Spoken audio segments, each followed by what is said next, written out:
അസ്സലാമു അലൈക്കും വറഹ്മത്തുള്ളാഹി. ഞാനിവിടെ ബീഹാറിലെ ഒരു ഗ്രാമത്തിലാണുള്ളത്. ഇവിടെ ഈ ഗ്രാമത്തിലെ കുട്ടികളും വലിയ ആളുകളും ഹാജിസാവും എല്ലാവരും ഒരുമിച്ച് കൂടിയിട്ടുള്ളത് ഒരു കാര്യം നിങ്ങളോട് പറയാൻ വേണ്ടിയിട്ടാണ്. എൻ്റെ പിറകിൽ കാണുന്നത് ഇവിടുത്തെ പള്ളിയായിരുന്നു. ഇന്ന് ആ പള്ളി ഇല്ല. ആ പള്ളിയുടെ സ്ഥലത്ത് ഇപ്പം കന്നുകാലികൾ മേയുന്ന, നായകൾ ഓടിക്കളിക്കുന്ന, കുട്ടികൾ കളിക്കുന്ന ഒരു സ്ഥലമായിട്ട് പരിപാലിക്കപ്പെടാതിരിക്കുകയാണ്. ആ പള്ളിയുടെ ബിൽഡിംഗ് തകർന്നതിന് ശേഷം അവർക്ക് ആ പള്ളി പുതുക്കി പണിയാൻ കഴിഞ്ഞിട്ടില്ല. ഇവർ ഒരുപാട് തവണയായി എന്നെ കോൺടാക്ട് ചെയ്യുന്നുണ്ട്. ഈ ഗ്രാമത്തിലേക്ക് ഒരു പള്ളി അനിവാര്യമാണ്. ഏകദേശം ഒരു വർഷത്തിന് മുന്നേ ആ പള്ളി പൊളിയുകയും പിന്നെ അവർ ഷെഡ് കെട്ടിയിട്ട് അവിടെ നിസ്കാരം തുടരുകയുമാണ് ഉണ്ടായിട്ടുള്ളത്. അപ്പം അള്ളാഹുവിന്റെ പേരിൽ വഖഫ് ചെയ്ത ഒരു പള്ളി, ഒരു സ്ഥലം ഇപ്പം പരിപാലിക്കപ്പെടാതെ നിൽക്കുന്ന അവസ്ഥയാണുള്ളത്. ഒരു വിശ്വാസിയെ സംബന്ധിച്ചിടത്തോളം അത് വളരെ ദുഃഖകരമായ ഒരു കാര്യമാണ്. അത് തീർച്ചയായിട്ടും ഈ ഗ്രാമത്തിന് നമുക്കൊരു പള്ളി കൊടുക്കണം. അതിന് നിങ്ങളെല്ലാവരും സഹായിക്കണം. ആ സഹായം ഒരിക്കലും വെറുതെയാവില്ല. കാരണം അള്ളാഹുവിന്റെ പേരിൽ നമ്മൾ കൊടുക്കുന്ന സഹായമാണ്. ആ സഹായം തീർച്ചയായിട്ടും ആഖിറത്തിൽ ഉപകാരപ്പെടുന്ന ജാരിയായ സ്വതക്കയായിട്ട് സ്വീകരിക്കും ഇൻഷാ അല്ലാഹ്. അള്ളാഹു കബൂലാക്കട്ടെ, അള്ളാഹു സ്വീകരിക്കട്ടെ.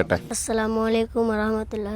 हम लोग को एक मस्जिद चाहिए, मदरसा चाहिए, लिखना पढ़ा दिक्कत होती है। हमरा मस्जिद का यहाँ में एक ठो दरकार है, गरीब इलाका है, मस्जिद करने नहीं सकता है। സുഹൃത്തുക്കളെ, ഈ പള്ളി നിർമ്മാണത്തിന് വേണ്ടി നിങ്ങളാൽ കഴിയുന്ന സഹായം ചെയ്യണമെന്ന് ഓർമ്മപ്പെടുത്തുകയാണ്. സാമ്പത്തികമായി ബുദ്ധിമുട്ടുള്ളവർ ഈ വീഡിയോ മാക്സിമം ആളുകളിലേക്ക് എത്തിച്ച് ഈ ഒരു നന്മയുടെ ഭാഗമാവണേ എന്ന് അപേക്ഷിക്കുകയാണ്. അള്ളാഹു സ്വീകരിക്കട്ടെ.